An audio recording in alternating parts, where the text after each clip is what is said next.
Hello, I'm Hannah and I'm your NUSU Activities Officer for this year. And I'm Charlotte, this year's Postgraduate Officer. And this is the question time for this year's elections. So this is your chance to ask candidates questions about their manifestos. You can ask questions live, but please note that we will be monitoring the live chat and make sure you keep all questions focused to the manifestos, and anything inappropriate will be deleted by our moderators. So each role will get about 5 or 10 minutes to answer your questions. So can we please ask the candidates to be as concise as possible? Thank you. And the first candidate is Activities Officer.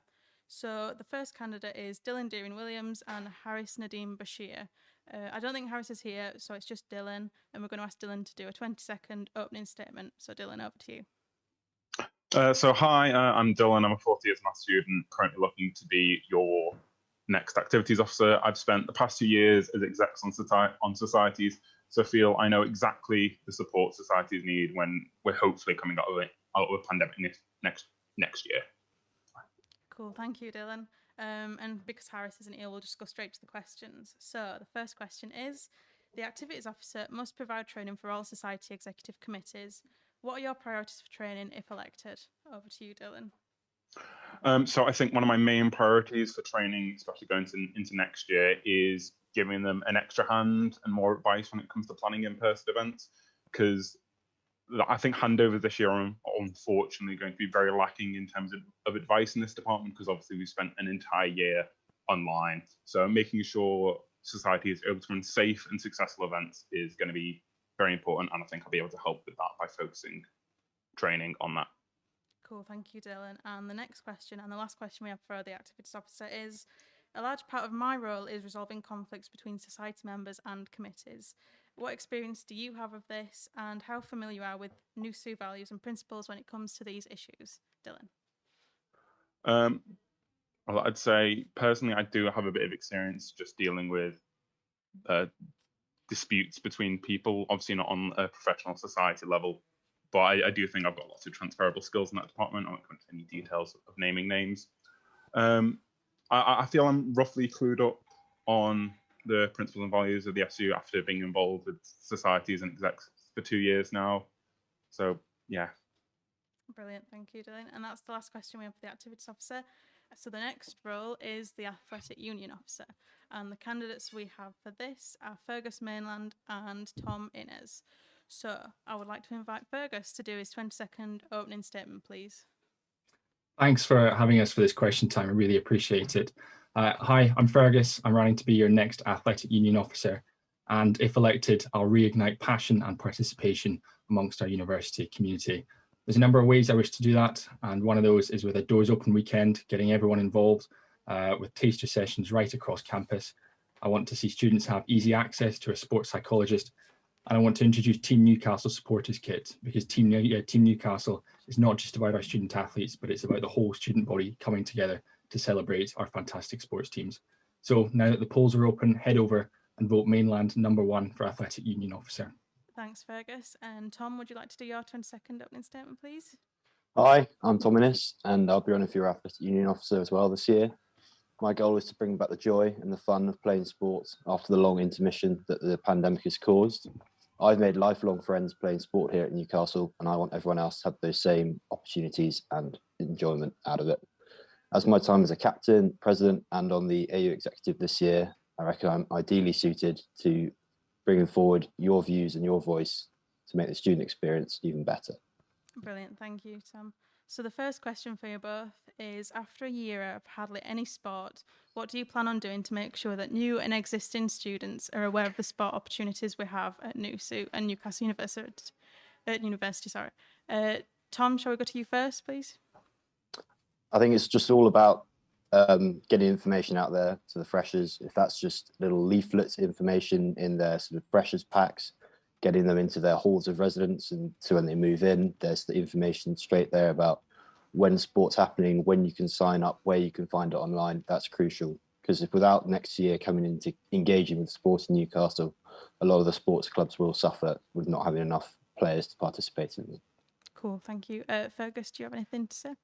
Yeah, so I think one of my main policies that I'd like to introduce is either just after Freshers Week will be this doors open weekend, the great opportunity for everyone, not just freshers, to get involved with sport or at any level, be it high performance or intramural or campus leagues.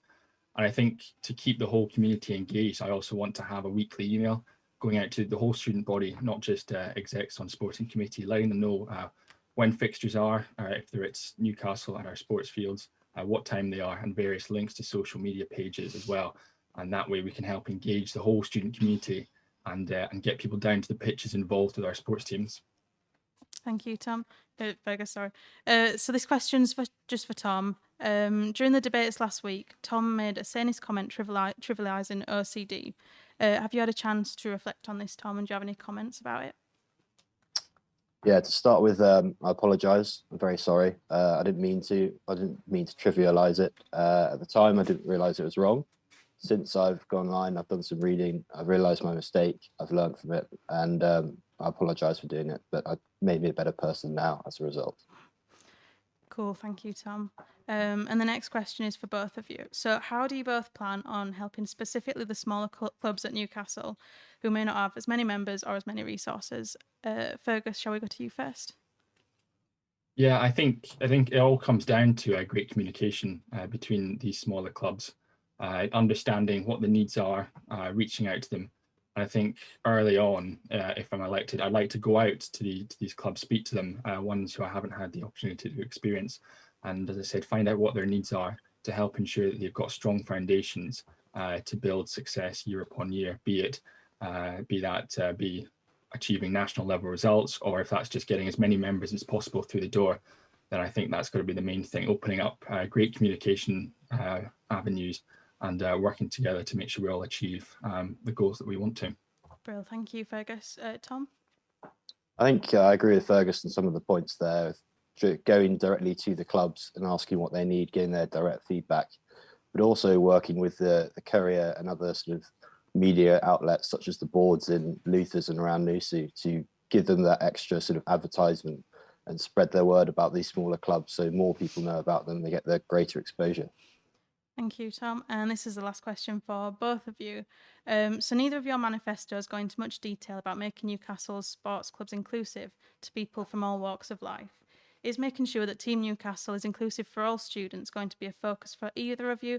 And if so, how do you plan on doing this? We'll start with Tom. I think, yeah, exactly. Sport should be inclusive for everyone. I did mention, maybe not directly in my manifesto, but since about increasing the number of Give It a Go sessions that each club should be putting on. So trying to incentivize that. So clubs putting on 1, 2 a term. And I think like there are the current schemes in NUSU who sort of create an event, creating a week out of sort of LGBTQ plus week and so forth, creating that for minority groups in sport to really encourage everyone to get involved and have fun together. Cool, thank you, Tom. Fergus? I think during the previous lockdown, I took the opportunity, whilst not with my sports club, to reach out to minority groups within sports and had discussions about racism in sport, about Paralympic stars, but also about getting more women involved in sport as well. And I think I'd like to transfer that forward if elected into the role and continue to understand some of the barriers that these groups often face when getting into sports teams and the barriers that they often face whilst within sports teams, to ensure that our sports clubs, our teams, are a safe, welcoming and warm environment for everyone to come and feel safe in when they participate in sport, because that's got to be the most important thing. It's people's welfare whilst taking part in sport and making sure that they feel safe and they want to come and take part in our sports teams. Brilliant, thank you, Fergus. And that's the last question we have for the AU officers. So the next one is the Chair of Students' Council. So our candidates for the Chair of Students' Union Council are William Hayes and Haris Qureshi, and you'll both have opportunities to make your 20-second opening statement, and we'll go to Will first. Wonderful. Well, hello. Thank you for having me here. I hope you're all having a very nice day. I'm William. I'm running to be Chair of Student Council. I'm the current NUSU Faith and Belief Officer, and I'm also a second-year politics student.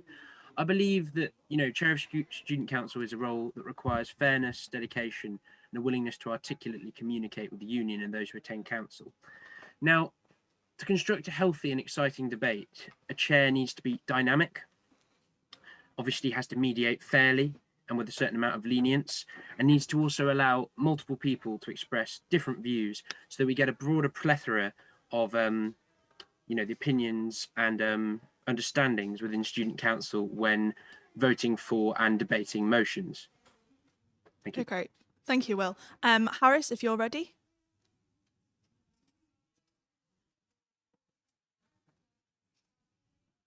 So the reason why I think I'm actually elected as chair of council is because of my experience with shareholders to kind of facilitate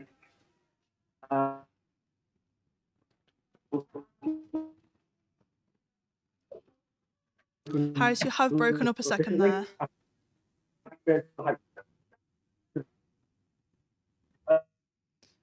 I can see Harris is on the move. We'll just give him a couple of seconds to try and reconnect. No problem. You're back? Yeah. Okay, grand. Sorry, I'll start where I left off. My experience with student council over the years makes me the best candidate to run council efficiently and effectively in order to facilitate people's motions. And I know the standing orders very well. I've ran a very identical thing to council through NAFTA because planning motions is very similar. I understand the framework of the Students' Union probably better than most people do. I think that alone kind of makes me the ideal candidate for decisions. Okay, thank you very much, Harris. So our first question is for William. Your manifesto mentions lobbying the union to support students who have been affected by coronavirus. What support would you be lobbying for that hasn't already been done, and how does this fit into your role as chair of council? Of course, this is quite a broad statement within my manifesto, and certainly not as, say, nitty gritty or specific to the role as other points. However, I think the safety net provided by the union this year has been pretty good given the circumstances, and I would certainly do the most within my power to uphold said safety net. And if where possible, I would campaign to increase that, in ways that sort of make deadlines more lenient, as we've already seen. Like I say, to uphold and to possibly extend, if one is fortunate enough, the wonderful safety net policy that's already been instilled. That's all I have to say on that. Okay, great. Thank you very much. So this next question is for Harris. Harris, your manifesto talks about rebooting an online community for student council. Do you think this will still be used if council returns to in-person sessions next academic year? Oh, absolutely. The model I'm wanting to replicate and hopefully bring back and expand and improve is what we used to have in council a few years ago. We used to have communities online where people would discuss council before and afterwards, not necessarily the motions, just the whole community. Like there was no kind of arguments or kind of any pre-debate. That's not what I'm talking about. There was a Facebook group already existing when council was very much in person. There were socials that were happening after council as well, which is something I want to bring back. This kind of help it help people de-stress and relax after sometimes heated councils. And yeah, I absolutely think there will be a need for them because they were and a use of them because they were used very efficiently. And my best memories of council have been through those communities, both online and offline. So I absolutely think it'll have a place to get back into person council. Okay, great. Thank you very much. We're ready to move on to the next role, which is chair of scrutiny. In fact, I could be wrong. I am wrong. Commuting students, actually. Well, there you go. But Kieran Peel isn't here, so we're going to move straight on to disability officer. Okay. Okay, so our two candidates for disability officer are Amelia Sim and Jack Mallinson. Are they in the chat? Yeah, I'm here. Okay, great. So if Amelia, you want to start with your 20-second opening statement, please. So the reason why I'm running is because I want to make education more accessible. I've struggled with a disability, specifically mental health, for a lot of my education, and I want students to have a better experience for me and me to kind of use my experience to shape everyone else's at Newcastle, and that's about it really. Just a more accessible education. Great, thank you very much, Amelia. Jack, if you'd like to give your opening statement too. Hello, I'm Jack. I'm also running for the role. Yeah, I mean, so my big thing is a university experience without an asterisk. And that's what I'm trying to promote. I'm trying to say that, your university experience should not be diminished from a disability. I mean, I'm dyslexic, dyspraxic, a few other things, and you've probably seen that if you've seen any of my campaign material. It's being littered with spelling mistakes, which I only noticed afterwards, I'm afraid. But yeah, I want to make sure everyone has a great time at uni. Great, thank you very much. So this question is to both of you, but I will go to Amelia first. So what are your ideas to support students with mental health issues?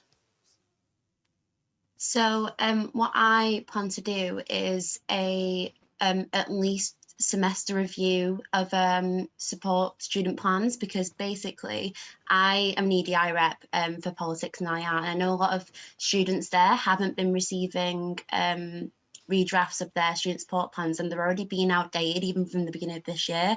I know some students haven't even had their plans redrafted from years ago, and they're in their third year and they still have their plan from the first year. And I think it's important to update that and make sure that students are happy with the support they're receiving. Another thing I want to do is promote well-being, not just through Canvas, because I feel that students kind of see Canvas as an educational portal, and I want to make it more through email, more through societies, and I want to make sure that each student feels that they can go to me with anything as their peer. As well, I want to make sure that DSAs are promoted properly.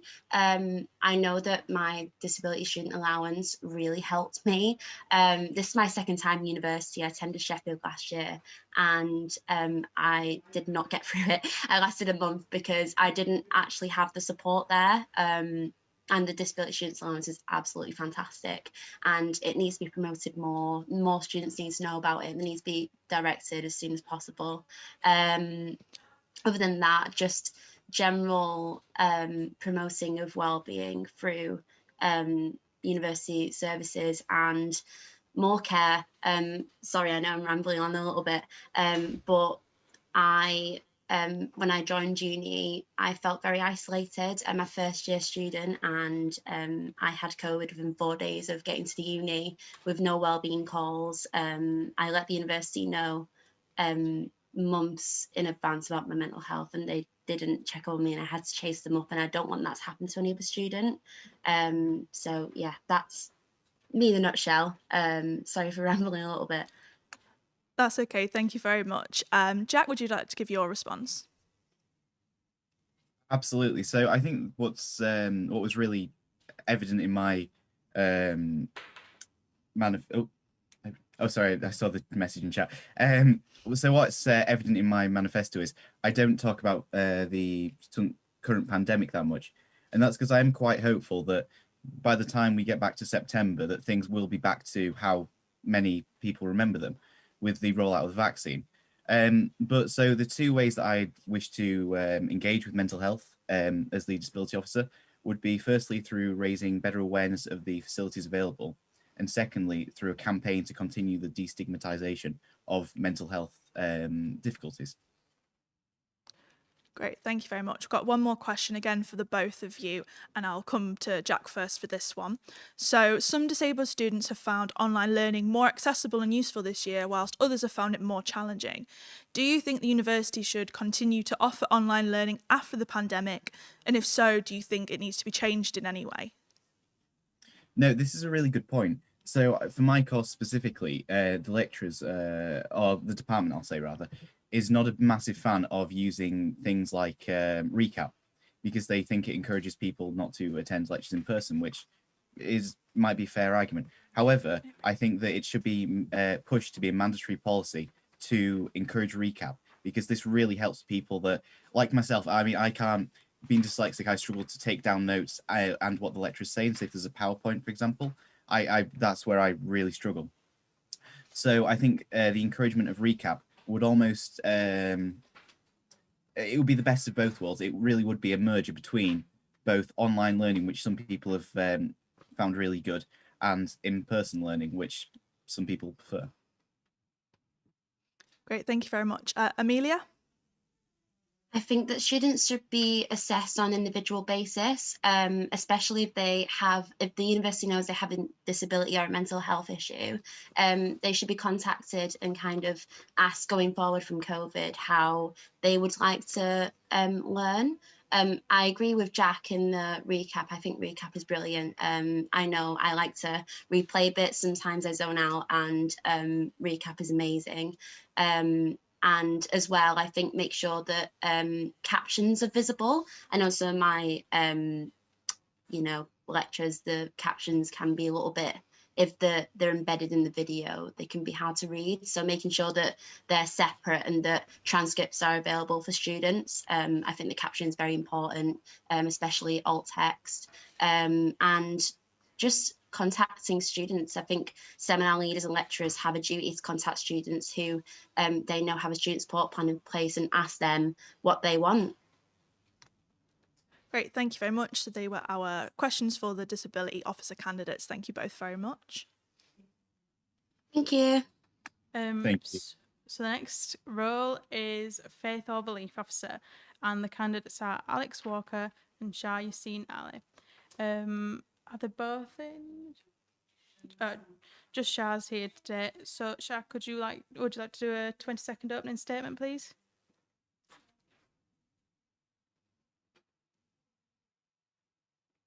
Hi everyone, I'm Shah Yassine Ali. I'm a first-year law student.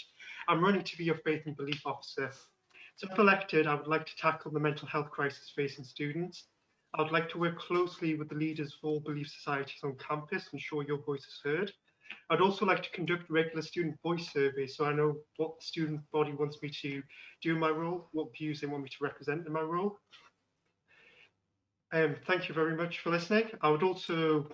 One final point, I would also like to encourage cooperation between the different belief groups on campus and also to protect religious values and promote religious values on campus. So thank you very much for listening. And remember to vote for Shah to be your next Faith and Since Belief Alex Officer. isn't here, we'll just go straight to the questions. And the first question is, the University Chaplaincy Service always reaches out to the NUSU Faith and Belief Officer to build a good relationship between NUSU and the university. How would you plan on working with the Chaplaincy Service throughout the year, Shah? So I think it's very important to work closely with the chaplain service, because they provide a very fundamental role within the university. So I think it's very important that we establish a strong working relationship with them. Great, thank you. And the last question for you is, in previous years, there's been a couple of campaigns orientated around raising awareness of the different faiths or beliefs that we have at Newcastle, such as this has to happen last year. Do you have any plans for campaigns next year to raise awareness for any religions or beliefs? So in my manifesto, I've mentioned about promoting and protecting faith and religious values. So what I intend to do if elected, I would like to find out what major events each belief society holds on campus. For example, I know the Islamic Society holds a yearly event called Discover Islam Week. So I'd like to promote these events through asking NUSU to promote them on their social media websites and to promote these events on their mailing lists to encourage awareness of these events. Excellent, thank you, Shah. That's all the questions we have for your role. So we'll have a quick break before the next one, which is editor of the courier. So I'll see you. Thank you very much. 3 or 5 minutes.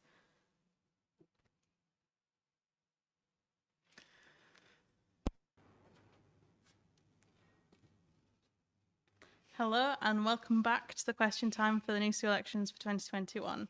We're going to start with the editor of the courier now, but just to let you know that for Faith and Belief Officer, Alex couldn't join, so his speech will be in the YouTube chat for you all to see. But yeah, so now for the editor of the courier, and our candidates are Dominic Lee, George Boatfield and Tom Moorcroft. So I'm going to ask them all to do a 20-second opening statement, and we'll start with Dom, please.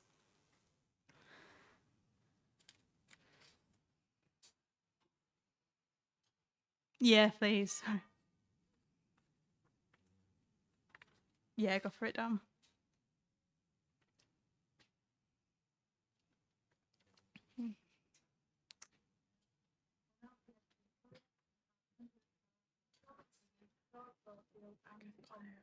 Dom, we can't hear you. Just give us a second, please. Yeah, the sound's gone.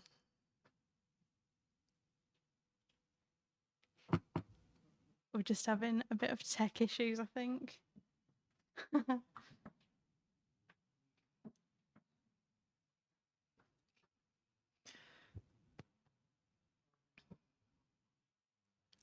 Can everyone hear me?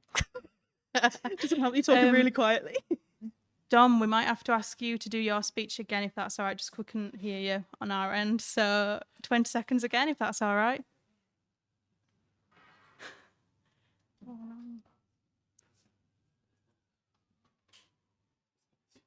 Oh. All right. Sorry, Dom. We're just having trouble with your connection. So if we go to George next to give his statement, if that's okay, George. Hello. Am I coming through all right? Yeah, I can hear you. Thank you. Brilliant. Okay. All right. Well, hi, everyone. I'm George. I'm a Stage 3 journalism student, head of digital and design at the Courier, and vice president and media officer at FilmSoc. So in the debate on Tuesday, I made it clear how I will improve every aspect of student media.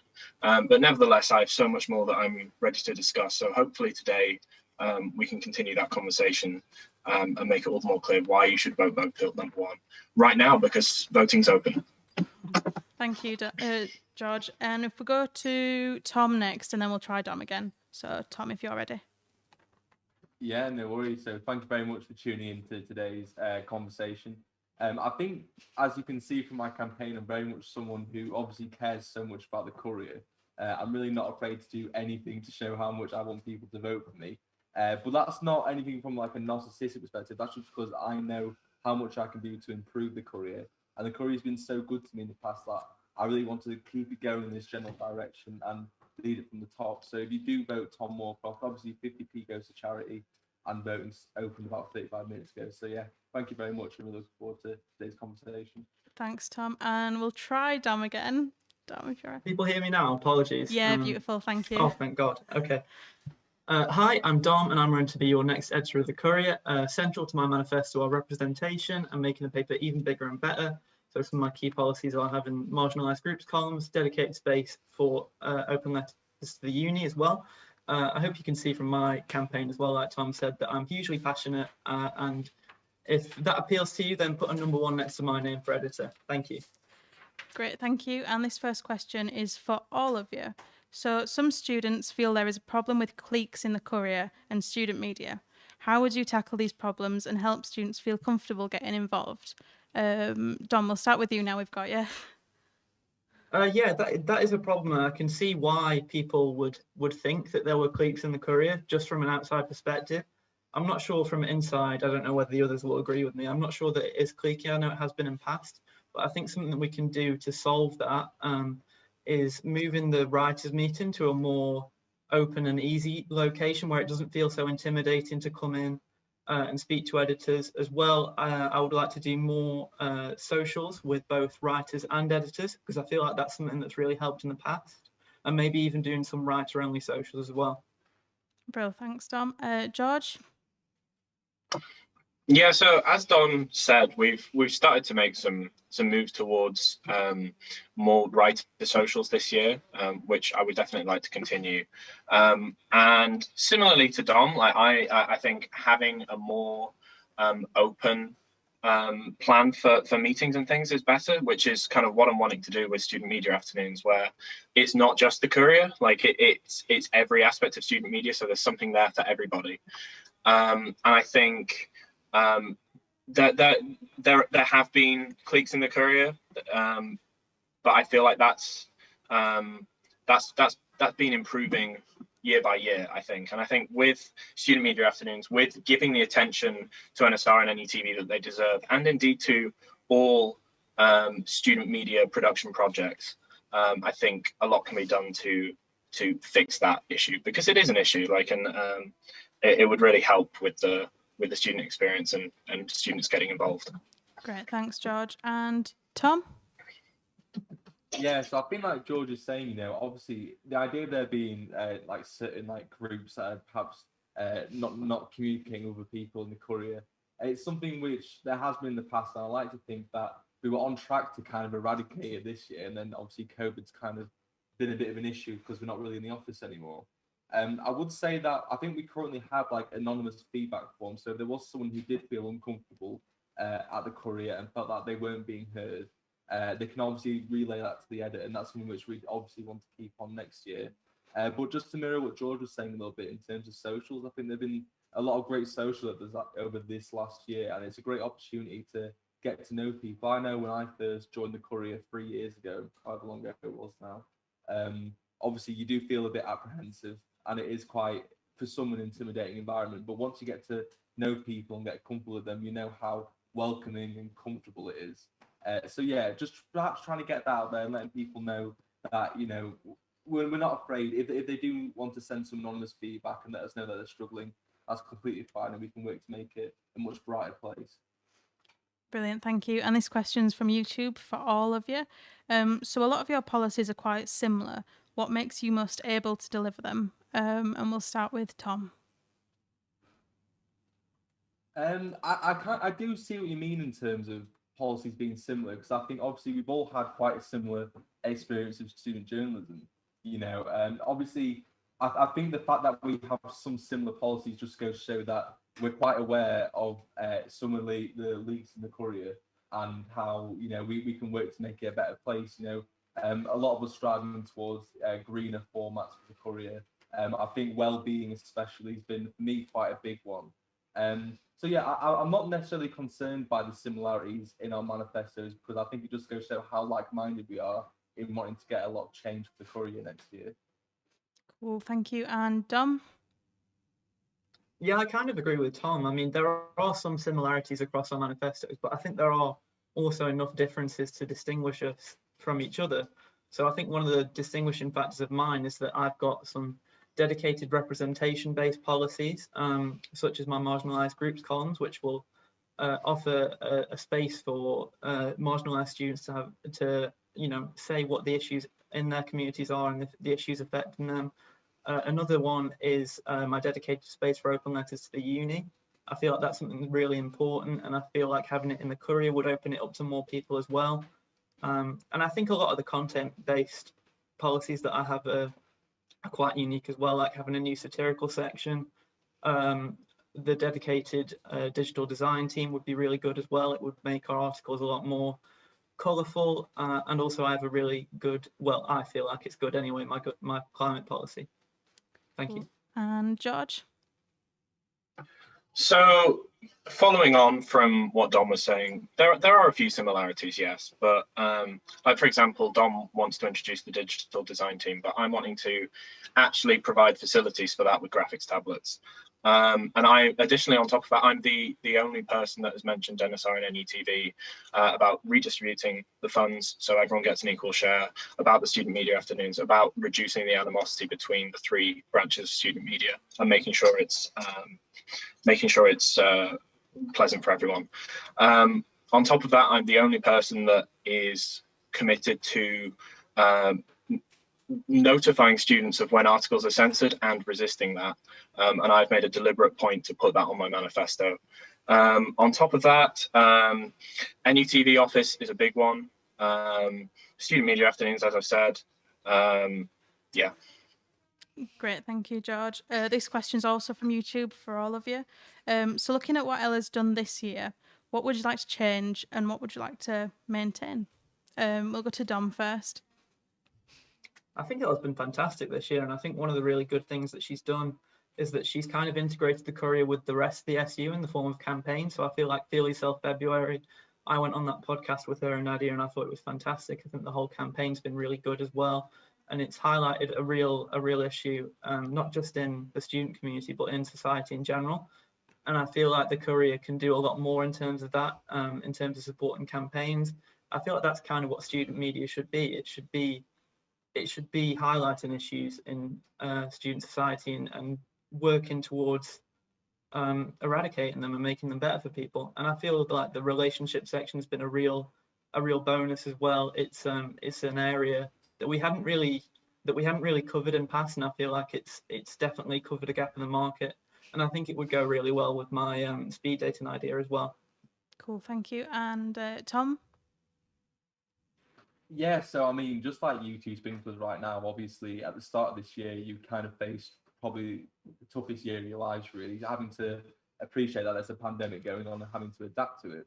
And so obviously Ella's had to do that. I think she's, like Dom said, she's done a fantastic job of that. I think moving a lot of our meetings online and just kind of embracing the online platform It's really fantastic to see and very, very wise in terms of the pandemic. I think perhaps one of the things which I really wanted to work on, which I mentioned in my manifesto, is the mental health aspect of the courier.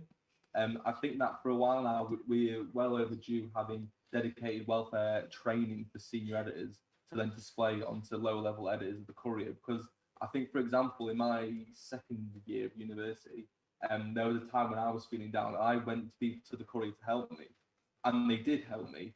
But that shouldn't be within their role. I don't think anyone, and I mean, some things happened to me, and I'm sure it's happened to Dom and George when they've had writers perhaps or editors contact them saying that they're struggling. And as much as we want to help them, I wouldn't want to help them unless I knew I had the proper training to do so. So I think making sure that we have some senior editors at the courier welfare trained would really make sure that everyone's being accounted for, and no one has to suffer in silence really. And that's something which I'd want to do to make the courier a much more inviting place next year. Brilliant, thank you. And George? Yeah, I think I already mentioned how we're moving towards making more socials accessible for writers and editors alike. I think that has been much more achievable with online calls and things like that. I think Ella's biggest achievement this year is really bolstering the creative contributors group.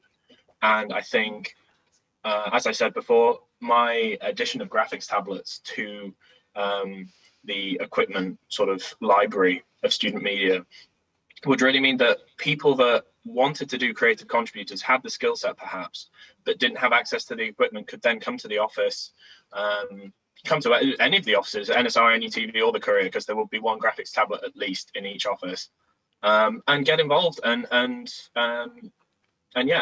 practice and learn from that. I think what Dom said about relationships is really good. I think blind date has always been such a challenge to organize. It's a big sort of logistical task. And I think having a dedicated group of people to work on that is a really good change. I'd like to continue that. And yeah, I think just including writers more and including everybody more, really. Cool, thank you. Just to keep on time, that will be the last question we've got for editor, but thank you to all three of you for coming. And the next role is education officer.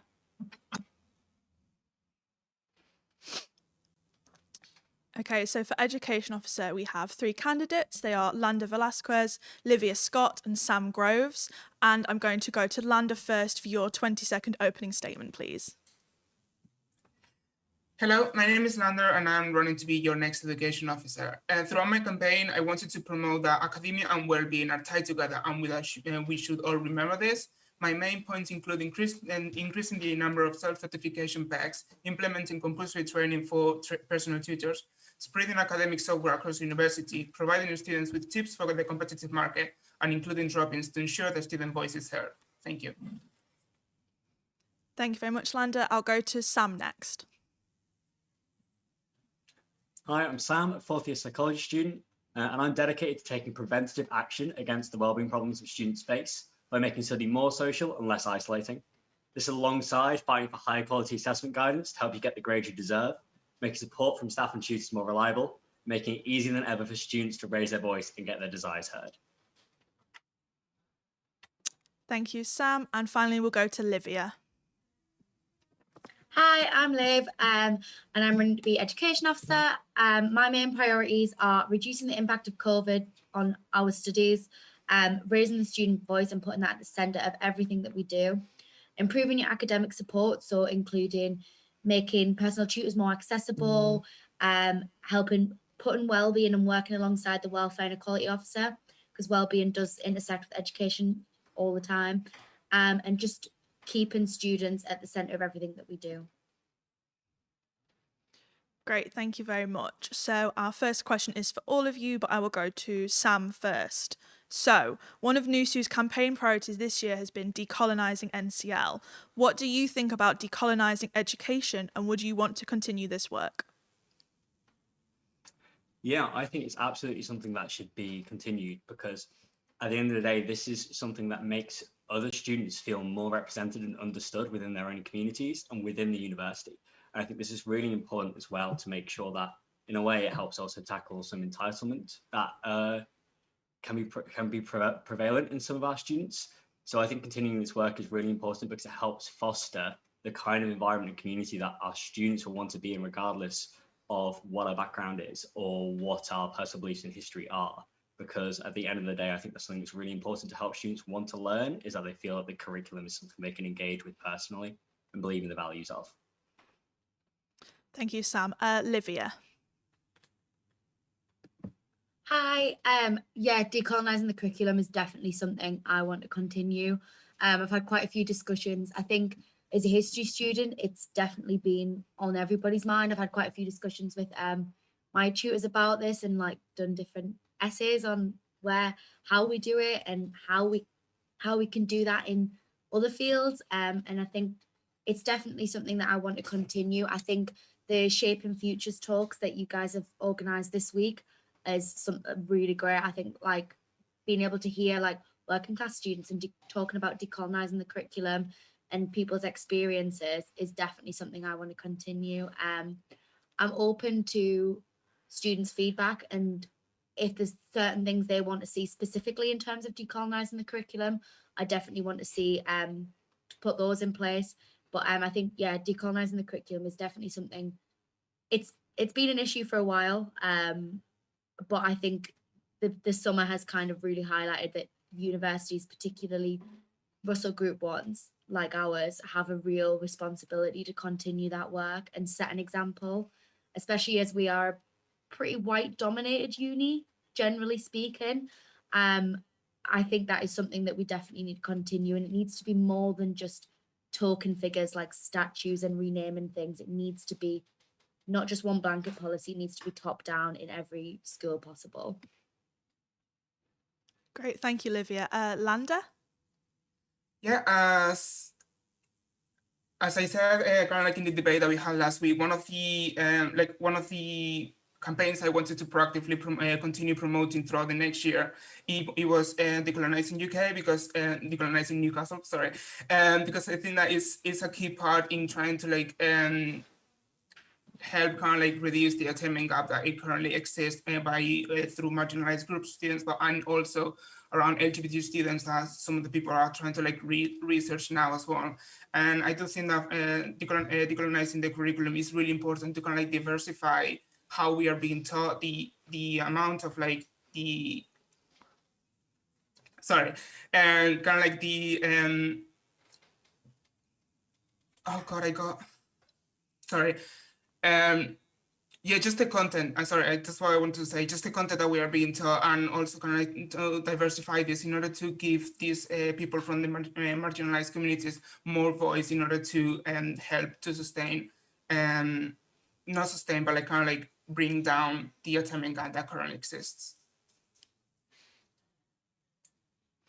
Thank you very much, Landa. I've got a question from YouTube, which is specifically for Sam. So here's the question.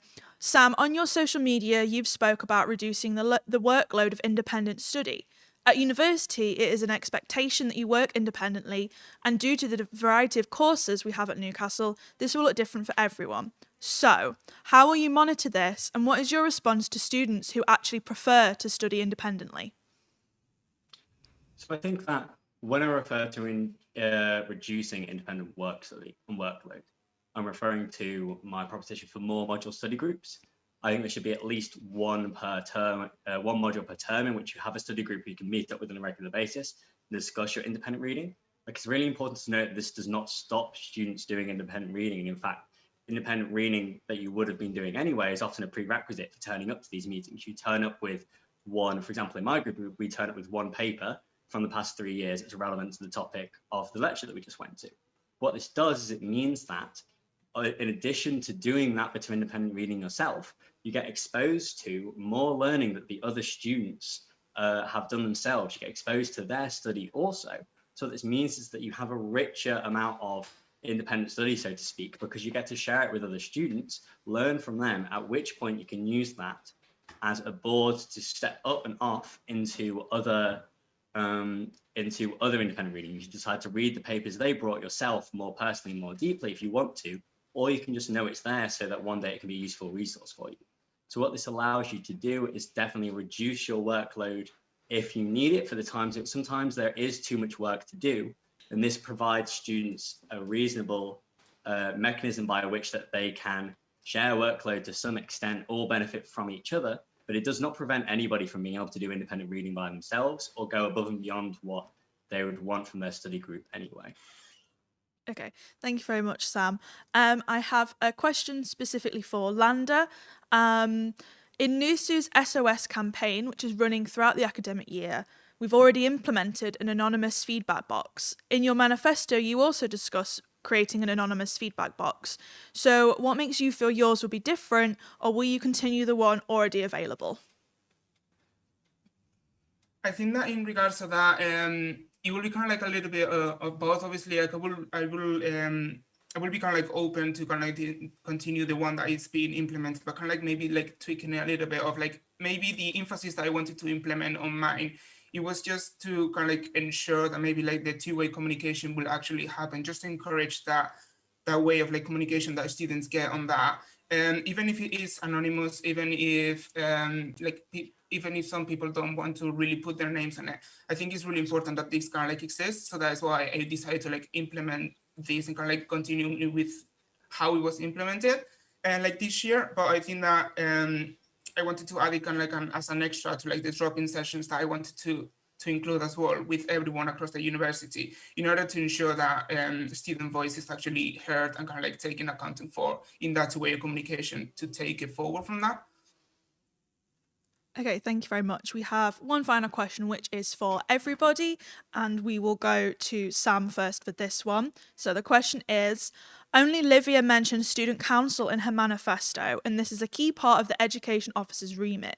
What is your understanding of student council, and do you have any ideas to improve or change it?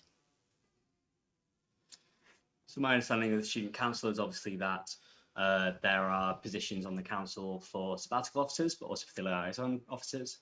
And there are some for students as well who are available. And I think that there could definitely be greater advertisement of the ways in which students can get involved in the student council. Like I myself, during my first few years of university, saw very little and heard very little about the ways in which I could, for example, want to be able to suggest something to be discussed in the student council, when the student councils were held, how to be involved, how to ask for seats. All these things were information which students really need to search out for, which is why one of my manifesto points for raising the student voice is greater advertisement of student union channels for change. Like I don't think most students are aware of how they can get involved and how they could let their voice have meaningful impact.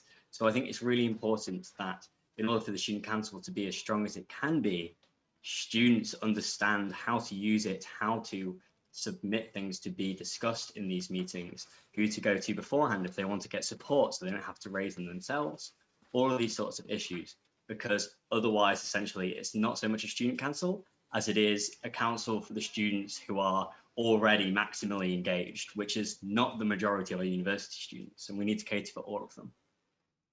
Okay, thank you very much. Livia? Hi, so yeah, I do agree with what Sam said there. Like it is great. Let's get people more involved with council.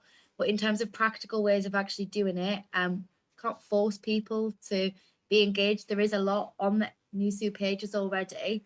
So I think one of the ways I would like to do that, I know NUTV already live streams council, but I think one of the great ways to do that is obviously we've been doing things on Zoom lately, which is great, and I've been watching them. But I think one way when we get back to in-person councils, maybe keeping things on Zoom as well as the live stream, just a Zoom option would be great, as it gives people the chance, as well as like you can have the captioning on, so it is more accessible for those with like might not be able to hear or like read, things like that. I think, but yeah, the chat function allows people to vote, get involved, add things, because not everybody can always attend every meeting, even when things are in person. I know like I have a part-time job, and there's times that when I've wanted to like watch online, I haven't been able to. So just having that there as an option it helps people become more involved. You can kind of like tune in just for the motion you want to see maybe, and just makes it more accessible, puts it like from the ground up, and just encourages people to be more involved that way. Yeah, I think that's something that I've kind of thought through, because I get what people mean about not feeling they can be involved in council. But in terms of practical ways of doing that, I think I have thought that through quite well. Thank you. And we'll go to Landa. Yeah, thank you so much. Yeah, I think that kind of like as they were saying, and the main thing that we need to kind of like taking from here is that council is for every student. Like no one from like not any student is kind of like excluded from that. And it's just that we need to kind of like advertise it further in order to actually let students know that that everything that they can like they speak with, every idea that they can bring into that can make real impact. And yeah, I think that as Sam was saying, advertising this further, and also as Livia was saying, kind of like continue implementing things on like alternatives online in order to ensure that the maximum of people can like access it. It's really important. I know that the council can be quite like, it might feel like always kind of like the same people are on it all the time. But I think that, for example, being an international student, kind of like being there as a sub working there, I think I will be able to help with the diversity side of the as well, in order to ensure that a majority, like a large amount of people, is kind of like feels welcome to go into there. And I feel like the last thing I wanted to add into that is that, as kind of like Sean actually said last year, kind of like explaining people how they can actually take part and explaining how they can write the motions and explain them how they can actually make a really big impact is something really important to take from here onwards as well. Beautiful. Thank you, everyone. That's all the questions we have for the education officers. And the next role is International Students Officer. So our candidates for International Students Officer are Andrea Sakaios, Dave Alzarani, Yendre Konyechne, Suramya Singh, Zainab Noor, and Vandana Kunjal. So I believe we have a couple of them in the room already, so I'm going to go to Andreas first for your 20-second opening statement, please. Hello everyone, my name is Andreas and I'm running for International Students Officer. I will work hard to make sure every international student feels part of the community and has the most fun university experience possible. I will also focus on launching new mental health and financial support services, especially for international students. Last but not least, I will ensure every international student has the best academic experience, and I will work closely with the university to achieve this. Stay safe everyone, and good luck to all the candidates. Thank you very much. And I know we also have Vandana on the call if you would like to give your statement as well, please.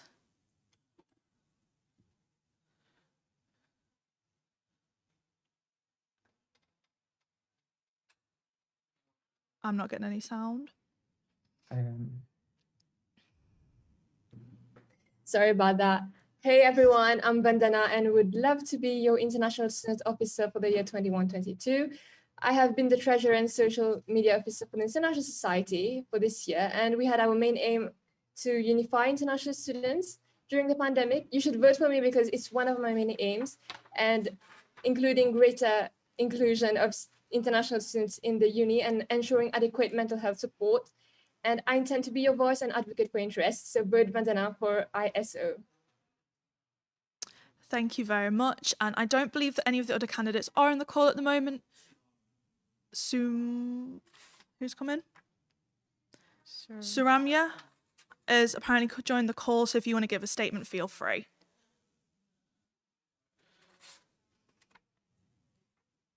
Sorry, I couldn't hear you guys. Can you please repeat? I'm sorry.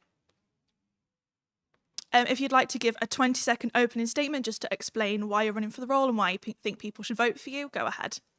Oh yeah, okay.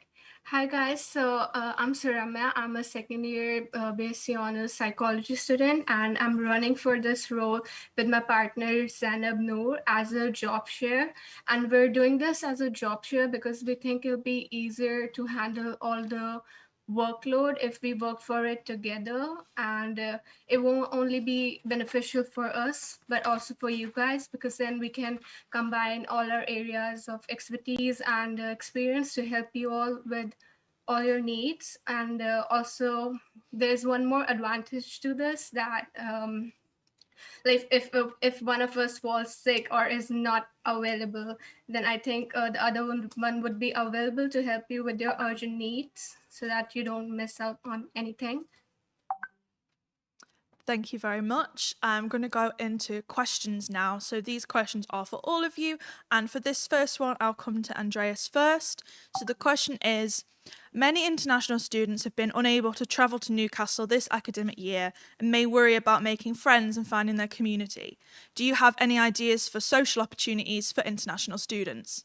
Yes, of course. I'm one of the international students actually who couldn't arrive at Newcastle. And myself, it was really difficult for me to make friends at the start. So I really want for the next academic year to organize as many fun events for all international students to participate. I hope it's in-person events and it's not online events. But yeah, I think we need to work together in the student union to organize events so students can meet each other. Great, thank you. Vandana, would you like to answer the same question?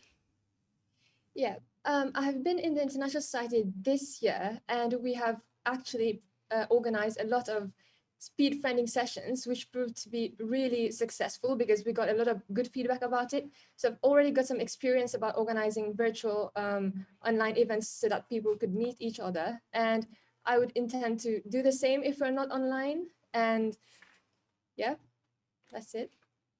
Amazing, thank you very much. And Saramya, would you like to answer the question as well?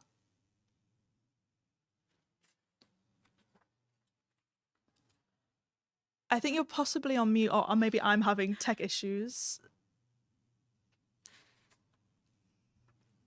Oh, I'm sorry. I'm saying that my friend is not able to join. She says that the password is wrong. Can you guys help her with that? Yeah, we'll get the team on it.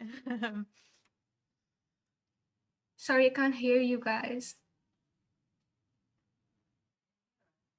I can hear her.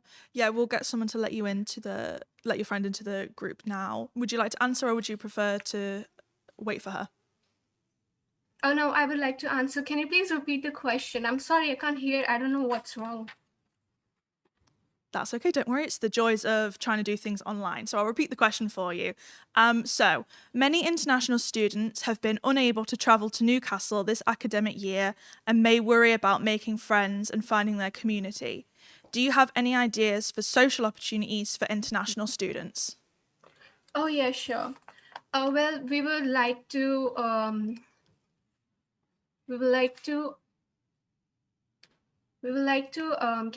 we'll just like to try and conduct more and more virtual events so that we can make it more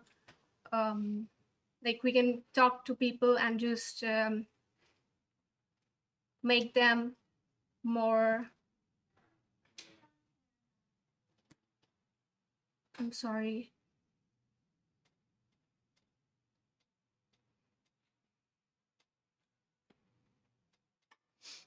That's okay. We'll go ahead to the next question.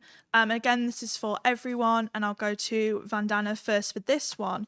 So, international students have been campaigning this year for tuition fee refunds and reductions. Other than financial compensation, what else do you think could be done to improve the international student experience? First, I would like to say that this point is not on my manifesto because I think it's a very complex problem that wouldn't require that we can't have a blanket approach to it. I've focused more on providing adequate mental support, especially for students who are not going to be in Newcastle. I think that's very important, even for students who are going to be in Newcastle, because we would need a lot of support to be able to settle back again. And for students who are not in Newcastle, I think it goes without saying that we would actually also need more support. To improve the international experience, I had this point on manifesto that I would encourage societies to, like international students-focused societies, to collaborate together so that we could have more socials that blend those societies together, if that makes sense. So yeah. And I'm also open to any suggestions. Andreas, if you'd like to answer the same question.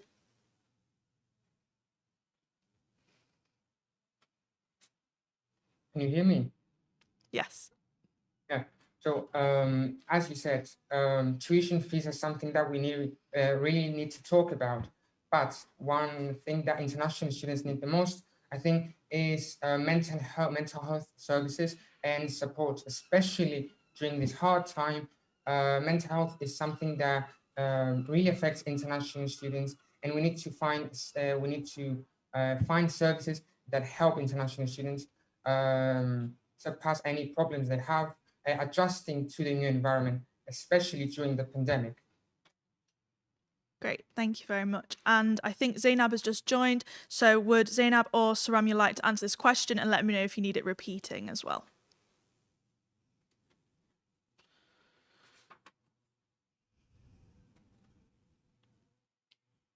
Sorry, can you repeat the question for me? I didn't hear it. No problem. So, international students have been campaigning this year for tuition fee refunds and reductions. Other than financial compensation, what else could be done to improve the international student experience? So I think me and Suramya, we've like added it in our manifesto that apart from tuition fees reductions, something else that can be done to support students financially is that when you pay your fees fully, you could be given a higher discount instead of the 2% that's already being given. And other than that, we can have like a more flexible fee installment plan. For example, we can have quarterly payments just so that it's easier for students to be able to, in order to manage their finances. And other than that, I feel like it's really important for us to have more engaging activities on campus or like virtual this year, just so we can compensate for the inactivity during the coronavirus pandemic. Amazing, thank you so much. So they were Sorry, the can I end of add the questions for something the to my International Students answer? Officer, and we're going to have a couple minutes break before we come back with the LGBT plus officer.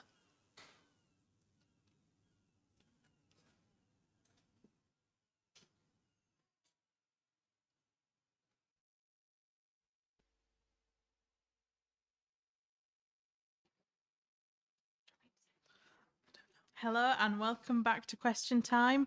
The next category is LGBT plus officer, but they're not here unfortunately. So we'll just, the candidates are Jaina Prophet, Thomas Makovecki, sorry, and Victoria Osho. And so we're going to move straight on to postgraduate officer, which is Charlotte. So our two candidates for postgraduate officer are Eleanor McCarthy and Megan Adams, and they're both here, so I've heard. So we're going to go to Eleanor first for your 20-second opening statement. Hi, my name's Eleanor, and I hope I can continue to show today why you should vote for me. I'm someone who will make all postgraduates feel represented, supported, and listened to by the SU, and try to improve postgraduate life for all through better PGR support, improved employability and mental health resources, combating the effects of COVID on our education, and postgrad specific social events. That's why I think you should vote for me today, and I'm really excited to answer some of your questions. Amazing, thank you. And we have Megan as well. Hi everyone, I'm Megan and I'm an MLIT student. I'm running for postgraduate officer. My campaign is focused on mental health and disability support, accommodating students affected by COVID academically and emotionally, and to increase career support for postgraduates and to make sure academic support is more available. Thank you. Thank you, and thank you for the cat. That's brightened up my day. So we're going to ask these questions to both of you, and I'm going to go to Eleanor first for this one. So sabbatical officers start their role in June, whilst many postgraduate students are completing dissertations and other research. How would you support postgraduates over the summer months? That's something that I feel really passionate about, because I understand that the postgraduates this year have been really affected by COVID, but over the summer, hopefully if restrictions start to lessen, I would look to combat some of the issues that they faced and give them a bit of a better experience in the summer. I'll do this through social events to improve the mental health after being isolated for so long, and trying to increase, if possible, working with heads of school to increase contact hours in the summer, to work around tutors' holidays, to try and get more contact time for the students and ensure that they're not left alone in the summer, and try and give them a really good experience that they've missed out on both academically and socially in the summer. Great, thank you. And Megan? Yeah, I think that the summer will be tough for everyone, obviously with restrictions being lifted, but I think it's really important to be cautious and to support students who are shielding. And so to do that, I would make sure that both online events and social in-person events are available.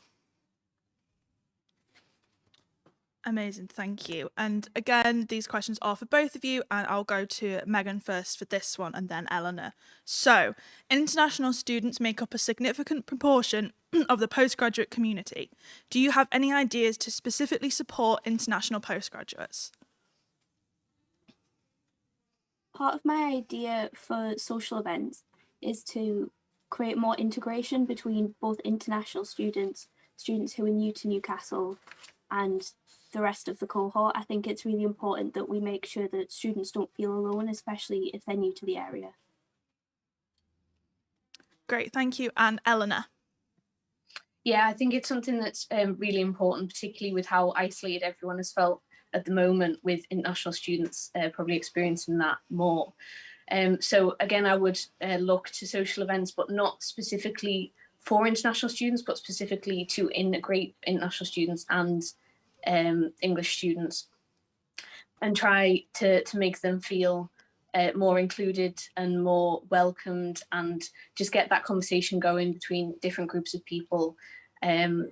And yeah, just try and help them through those initial feelings of isolation, both online and in person, to make sure everyone's needs are catered for.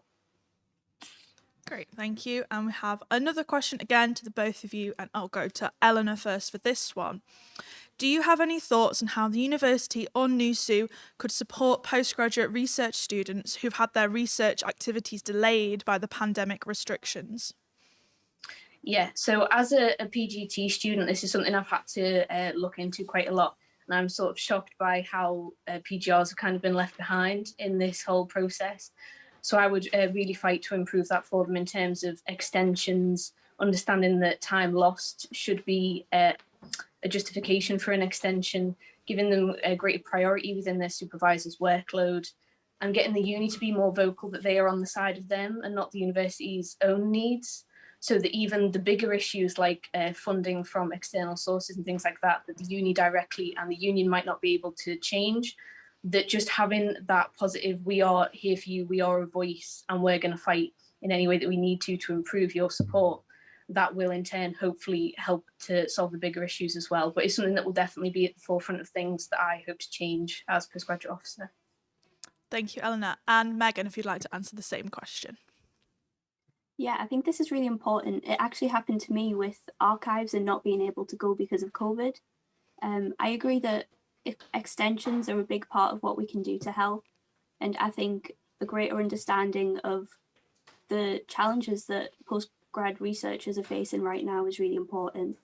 I think we can help by increasing the safety net even after restrictions are lifted, because we're still going to be feeling the effects, as well as more leniency for extensions. Great, thank you both. And that's all the questions I had for the candidates, and we haven't had any come in. So thank you both for speaking today, and we'll move on to the next category, which is Welfare and Equality Officer. So the candidates for this category are Alicia Stanfield, Alex Nadiri, Brianna Gordon, Funzo Adeyukun, and Tanisha Osu.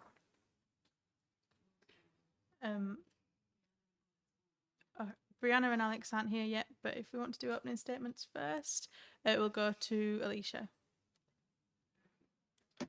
Yeah, we're having a little bit of trouble hearing you. You're just very, very quiet. Oh. Bear with us 1 second. So they can't hear us. Can you hear us now, Alicia? I can hear you, but it's quiet, but it's fine. Hi, my name's Alicia. I'm running for Welfare and Equality with my 4C plan for a coronavirus recovery that works for students. That's community, care, cash and campaigns. And a lot of you might not know me because I've never been involved in like the biggest societies on campus, but obviously that's what sessions like this are for, and I'm happy to tell you more about my SU experience and all that jazz. So yeah, that's me. Amazing. So we'll go to Tanisha next. Hi, Hi, I'm Tanisha, but feel free to call me T. I want to be your next Welfare and Equality Officer, as during my time at university, I've been the publicity officer and president of 20 Minute Society, which has meant that I've been fortunate enough to engage with a wide range of students and get a wider perspective rather than just my own. I want to implement a student sex worker policy, support those students who have friends suffer with mental health, make the university accountable for issues of gendered violence, and make sure that no student is turned away from the counselling service. Thank you. Thank you. And we'll go to Brianna next. I believe she's just joined. So Brianna, in case you didn't hear, it's just for your 20-second opening statement. Hi, my name is Bree. My manifesto has students at its core. I want to improve mental and physical health, reduce harm, support underrepresented groups, and assist students struggling financially. I have plenty of experience in the SU, and I know how it works, guys. At the end of the day, like, students have had such a rough year, and I felt this, and I've experienced this, and I just want to make student life better for everyone, because that's what we deserve. So thank you. Thank you very much. And finally, we'll go to Funzo for your opening statement.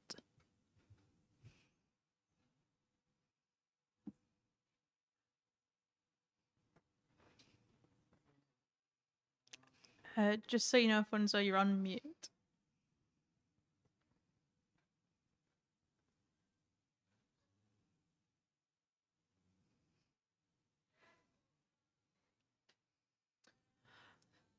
Okay, so we're not sure whether there's an issue on our end or on Funzo's end, but if he returns later, we'll give him the opportunity to give his opening statement then. So for now, we're going to go into questions.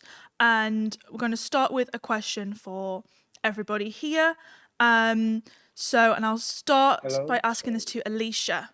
So Funzo's back, never mind, go ahead. Hi guys, sorry. If you could give a 20-second opening statement.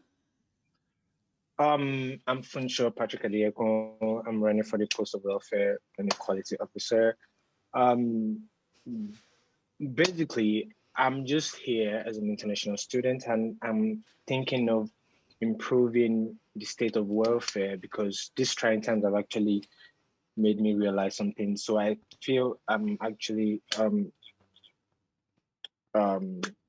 a good candidate to just bring my ideas from another part of the world here. Thank you. Thank you very much. So we'll go to the questions now. Sorry about that. It's the joys of online attempts. So the first question I will go to Alicia to answer first, but I will ask for an answer from everybody on the call. So the question is, some students don't really understand the difference between the services provided by the Student Advice Centre and those from the University Wellbeing Services. How would you want to improve awareness of each of these services? Yeah, so I think communication's a really key part of this, obviously, and that's what I do in my day job. I do it for a volunteer organisation for young people. So I've got a whole load of experience in this. I think the Student Advice Centre, particularly, I was the lead volunteer for the Student Advice Centre at the start of last year. I think it's really important that we promote services like the SAC in both email, but also getting them out there on social media. And more sort of traditional forms of awareness raising, like leafleting and delivery to student houses that we know about. Yeah, but I also do think it's tricky to get your head around, and I totally don't blame students for not knowing the difference between uni and SU services, because it is tricky unless you're like super involved in it. So I think there are more accessible ways that we can make that information available to people without trawling through like uni and SU policies. Great, thank you. I'll go to Tanisha next. I agree with what Alicia was saying. I think as I was the publicity officer for 20 Minute Society for 2 years, social media was basically like my life during that. So I was very aware of how students engage in like different like forms of media. I think I know Newcastle Uni do like the stories on Instagram, which like personally I engage with like all the time, like because our mentality, it's very like short, you know, like we want just something like quite snappy. So I think like promoting it on stuff like Instagram stories would be very beneficial. That's where like most engagement comes from in terms of like my experience. Great, thank you. And Bree, if you'd like to answer next. Well, I think that is the thing about our university. We've got so many departments in different areas, and everything needs to be a bit more streamlined and available easily to students. So I agree. I think social media is incredible. But I also feel that better clarification on the website of these two separate identities needs to combine as one whole. And as well, just getting the word out. Perhaps it would be beneficial at student wellbeing to clarify that and get those separate areas anyway, to show what we can offer before students book appointments with student wellbeing. Thanks. Great, thank you. And Funzo, if you'd like to answer the same question too.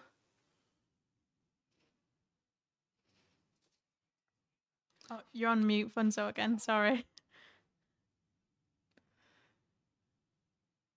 Yeah, so I think I totally agree because social media is a great way to communicate with other people, especially if everybody's in remote areas.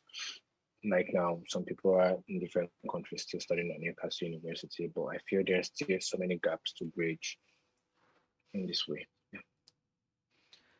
Great, thank you very much. So I have a question that was been pre-submitted specifically for Brianna. So I'll be asking you to answer. So your manifesto mentions decolonising the curriculum. This seems like a huge ask from the university, so how would it be done? I'd like to take a minute to thank the current SABs for all of their work on this. I think they've done an incredible job opening up conversation. I know the Faculty of Medicine just hosted a forum as well due to their encouragement. I really want to build upon this work, so asking more schools to pledge towards decolonisation because it needs to be streamlined across the whole uni. I'd also like to develop the toolkit of glossary of terms. Sorry, my public speaking. We've got a current glossary of words on the website. I'd like to develop this into a full-on handbook for lecturers and the student body with more information and just suggested adaptations. But yeah, it's just getting more schools to pledge towards decolonisation, creating more awareness and more conversation, because we've got the basis, but we need to build upon this, and we know that it will take a long time. So yeah. Great, thank you very much. I've got a question from YouTube specifically for Alicia. What campaigns do you have planned for the SU, and will you be encouraging people to volunteer and get involved? Yeah, so there's a whole load of campaigns, but I think the most important thing is, as Tanisha said, we are all individuals. We can't claim to represent the views or the wishes of every single person on campus. So I think it's really important that we work with the liberation officers, loads of candidates for which have spoken absolutely brilliantly today, to work with them and use their expertise on campaigns for marginalised groups on campus, but also engage with the wider student body. The SU does have a really big problem with engagement, and I know there's been loads of fantastic work to try and rectify that. But I think a key part of that is making people feel like they have a stake in the SU and what we do. And I think consultation, focus groups, things like that, even something as simple as a poll on an Instagram story to make people feel like their views are actually being represented by the SU and that they're having a fair say in what the SU is campaigning on. Okay, great. Thank you very much. I have a question for all candidates, and I just want to give a quick content warning to let people know that sexual violence is the content in this question, just so you're aware. I will come to Tanisha first on this one, and then to each of you. So the question is, none of you have mentioned mitigating sexual violence on campus. What would you do to reduce harm, support survivors, and hold the university more accountable? This is something that I didn't directly mention in my manifesto, as I think it's such a huge topic, and I think it's something that needs to be tackled wider than just me putting a sentence in my manifesto. I did mention that I want to introduce Reclaim the Night March, which is about gendered violence and how to keep women safe and give them a voice in a safe way. I've been in contact with the society It Happens Here, and we've been in discussion. I think that funds should be available that should go into rape crisis, and that will create a partnership with the uni and them that would give victims like support, where they'd be able to access things like the STI testing and forensic evidence services that are already available. But if there's a partnership with the uni, I think it would encourage them to go.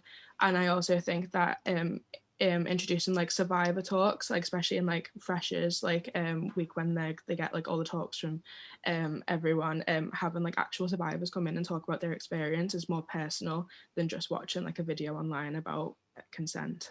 So yeah, what I'd like to do. Great, thank you. I'll go to Funzo next.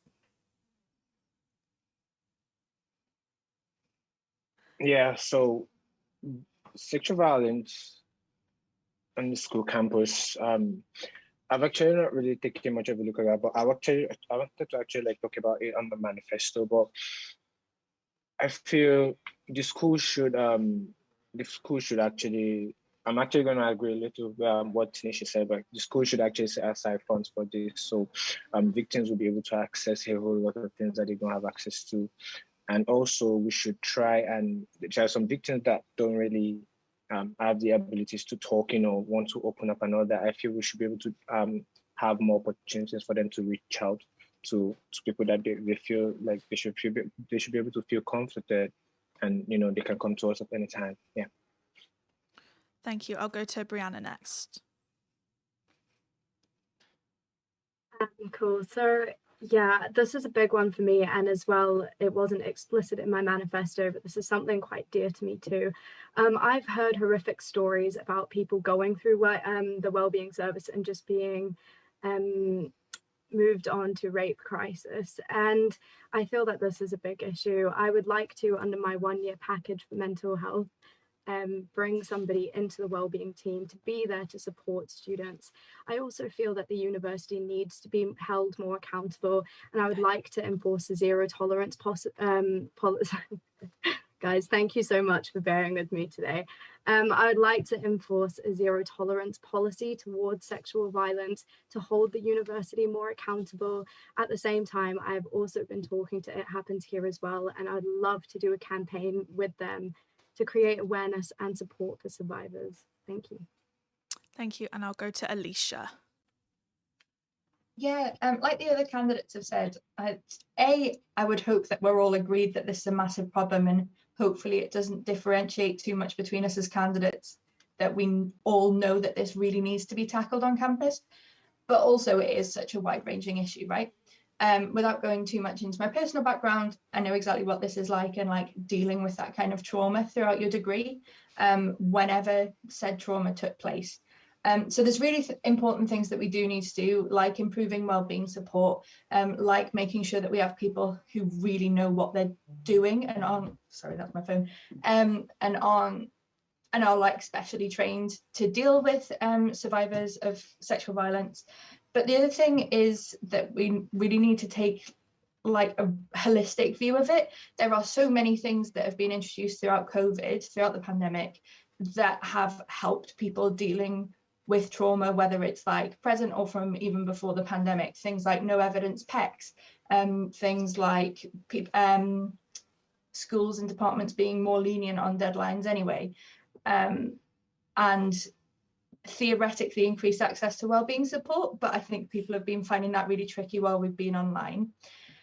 And there are other issues such as like people's tutors not being properly clued up on the wellbeing support for survivors of sexual violence. So I think that's the main thing of why it's not been included in people's manifestos. And it is really important that we work with It Happens Here, and societies like Mind the Gap and societies like FemSoc. And I'm really pleased to have the backing of Feminist Society to start dealing with these issues even more on campus.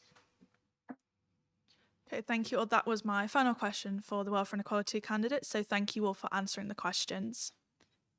The next round is for the candidate for Student Parents, Guardians and Carers Officer, and the candidate for this role is Katie Eldred.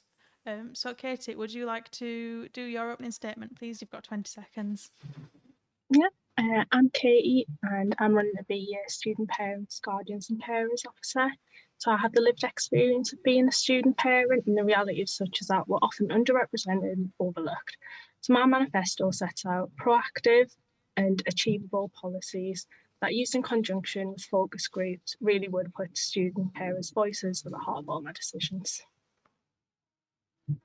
Amazing, thank you, Katie. So we've got a couple of questions for you. So the first one is, one of your manifesto points calls for more financial support for parents, carers and guardians. How would you make sure that the right students are able to find this information? Yeah, so I would like to see, first of all, a campaign with NUSU, so possibly like a survey, so we can find out some real numbers. Like I said, the problem is because we are so overlooked. On the ground, I don't really know the numbers. Then I'm able to sort of build them focus groups up in those sessions. I don't want to say I'll do it in a priority kind of hierarchy of who needs those, but we'll really find out what the main issues are, where people are struggling financially, and then I can lobby with the university for extra grants and things. You know, it's very specific to the issue. Great, thank you. So the second question is, what changes would you like to make to PEC forms and student support plans to better support students with parenting and caring responsibilities? Yeah, so I think this should be more reflective, especially now of additional caring load, so an option for that, as well as like a change of caring circumstances. Obviously, during the pandemic, you know, with schools closed, people will be struggling more, and people might find themselves having never previously been a carer, now caring for someone who's had COVID and sort of the issues that arise with that. So I'd like to see some things with student support plans and PEC forms that look at not only the caring responsibilities, but take into account extra financial and mental wellbeing factors. So rather than just an absolute blanket 2-week extension or something like that, like working with the staff really to liaise and figure out what would work. Amazing, thank you so much. I have one final quick question for you, and it is, what is the one key issue you would like to change for parents, carers and guardian students at Newcastle? I really like to focus on the fact that it is an intersectional issue. So in an ideal world, identity wouldn't contend or be a barrier with anything, but that's just not how it works. So again, that's financial things, that's to do with being BAME, LGBT, marginalised genders, you know, really more representation in that way. And students shouldn't have to choose, like to widen participation, they shouldn't have to choose between the best education they can get and having the best support they can get. It's really, I really want to encourage good practice by working with other universities and other sabbatical officers. Amazing, thank you so much. So that was all the questions I had for you today, so thank you for speaking to us. The next role that we're going to ask questions for is the BAME officer role, and we've got 2 candidates for this role, and they are Mekla Ray and Renee Bennett. So I'm going to invite them all to do a 20-minute opening statement, 20-second opening statement, sorry, don't take 20 minutes, whatever you do.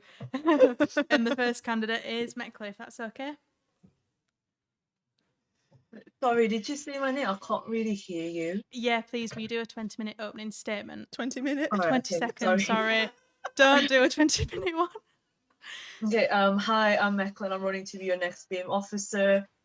And, you know, I grew up in Newcastle all my life, and I know there's always been a major problem when it comes to race here. And, you know, I'm already part of the BAME committee at university, and I've worked alongside other students on various projects. So I have like a lot of like experience with this. And my main aim is just to create a safer community for all BAME students and to empower them, to let them thrive in excellence, and to allow them to create happy memories while at university. And like, that's just what I want to do. And I hope, yeah, people can support me. Thank you. Beautiful. And Renee, if you could do your 20-second opening statement, please. Hi, my name is Renee Bennett, and I'm running for the position of the BAME officer because the role is very important to me, as I believe that anyone, no matter what their ethnicity or background is, that they should have a voice. And I will prioritize building a bridge between different cultures and working towards better mental health for BAME students, as well as tackling and identifying discrimination. And I do have experience in advocacy, so I know how to fight for others who are usually marginalized, and I'll use that experience in my role as BAME officer. Beautiful, thank you both. So the first question we've got is for both of you. So you both plan on raising awareness of the issues faced by BAME students at Newcastle. How do you both plan to do this? We'll start with Mekla, if that's okay. Sorry, could you repeat the question? I can't hear you. You're really quiet for some reason. Yeah, no worries. I'll give you a shout. So you both plan on raising awareness of the issues faced by BAME students at Newcastle. How are you both planning to do this? Like I plan to do this by, so first of all, we are in a pandemic. So I want to, first of all, always respect the government and the rules set by the university. But say if we are still in a pandemic, I hope to maybe like create a bigger following in the BAME committee, social media. We have an Instagram, have Facebook. I hope to promote that as much as I can. And also, hopefully, we've also been planning on creating a podcast where we talk about a lot of social issues like colorism, decolonizing the curriculum, where you can talk about how, like, what it's like to be, like an LGBTQ plus person within the BAME community. So I hope maybe like through podcasts, through social media, because it is like such a powerful platform. And I think that's like the best way for people to have their voices heard. And that's what I love to do. And I also hope that if I do start a podcast, then we can have people anonymously email us so then we can help them with any issues as well. Beautiful, thank you. And Renee, do you have an answer? Oh, I think you're on mute, sorry. My bad, sorry. I plan to tackle these issues by, first of all, identifying any issues that individuals may face by potentially making a panel that could go monthly or quarterly and have BAME students come together and discuss these issues and work together as a community to tackle the issues that we may face. I also plan to do something about mental health issues within the BAME community, as it tends to be taboo. And I think that if we work with societies that are BAME related, like the ACS or the Pakistan community, we could work together to like make resources that can help BAME students understand that it's okay not to be okay and find ways of reaching okayness, if that makes sense. Thank you. Thank you, Renee. And while I've got you, I have a question for you specifically, if that's okay. So in your manifesto, you want a panel for BAME students. Would this be similar to the pre-existing BAME committee, or would it be an open forum for all students? Right, I think that it would be similar to the BAME committee, but unfortunately, I wasn't really aware of the BAME committee before entering this role. So prior to that, my manifesto was, like before I knew about it, my manifesto was centered towards making a new panel, but it would probably be more public so that BAME students, I would probably make more publicity around it so that we would be able, as much BAME students as possible would be able to contribute. Great, thank you, Renee. And this final question is for Mekla, if that's okay. So in your manifesto, you want to introduce a BAME Fresher Starter Kit. Are you aware that there is already a pre-existing BAME welcome pack that was started by this year's President and Welfare Officer? And if so, how would your kit differ from the welcome pack?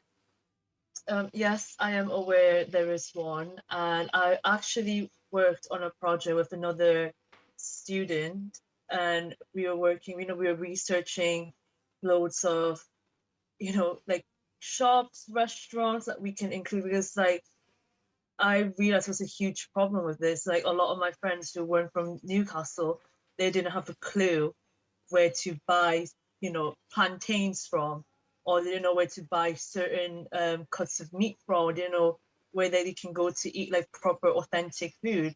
And that's why when I first applied to be a part of the BAME committee, this is what I wanted to emphasize. I said that I wanted to work on a project where I hope to improve it, because I've seen it before, and I noticed they completely ignored sort of like the Black community. There wasn't enough grocery shops included for like the Black community, even though there's at least like 3 big ones in Newcastle, but for some reason they didn't include it. And I saw they mentioned in the welcome pack, they included chain restaurants like Wagamama's, Yo Sushi, and if I had to do it, like I wanted to improve on it by not putting those chain restaurants and hope to promote more local businesses, as that's what makes Newcastle unique. So if I want to improve it by including more Afro-Caribbean shops, Afro-Caribbean restaurants, because there are loads in Newcastle, and they're very underrated, by the way. And then, and I also hope to promote more local businesses as well. Great, thank you. Thank you both for your amazing answers. That's the last question I have for the BAME officer role. So we're going to move on to Chair of Scrutiny next, but unfortunately Alex isn't in the call. Oh, he is now. Oh, sorry. So the candidate is Alexander Wang Evans. And Alex, if you'd like to do a 20-second opening statement, please.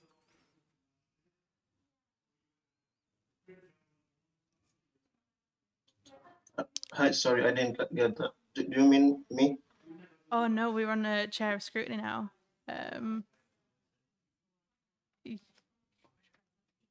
Yeah, Alex, if you want to do your 20-second opening statement for welfare, that's fine. And then we'll just move on.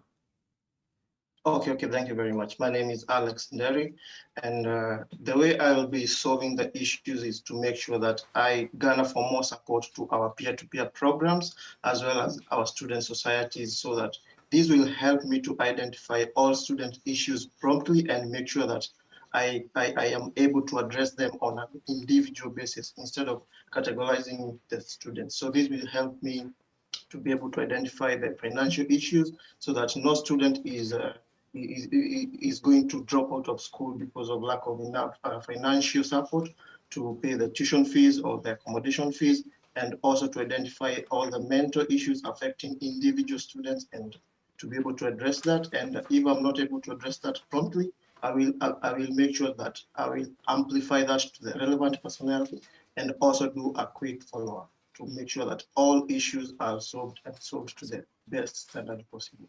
Thank you. Okay, thank you, Alex. So although you were not present for the question time between welfare candidates earlier, we did have a question that we asked to all candidates, so we thought we'd ask that to you now that you're here, if that's okay with you. So the question is, none of you have mentioned mitigating sexual violence on campus. What would you do to reduce harm, support survivors, and hold the university more accountable? I would do this by encouraging the students to come forward to contact the welfare office and do this in an anonymous way if they do not wish to be identified, and to give all the facts, to present all these facts to us, and so that we can present these facts to the relevant personnel and do a quick follow-up, because these are very critical matters. They affect the students' mental health, they affect the, how the general campus life of a student, how the student is able to attend classes and so on. So this is how I'll be able to handle this, to give the students enough room to explain to them, to explain themselves. And if they do not wish to be identified, they're also welcome to do so anonymously. Beautiful, thank you, Alex. We'll move on now, if that's okay. So the next role is the Chair of Scrutiny, but unfortunately they aren't here either. So we'll go to a break before we go to the candidate question time. So we'll see you in about 5 minutes.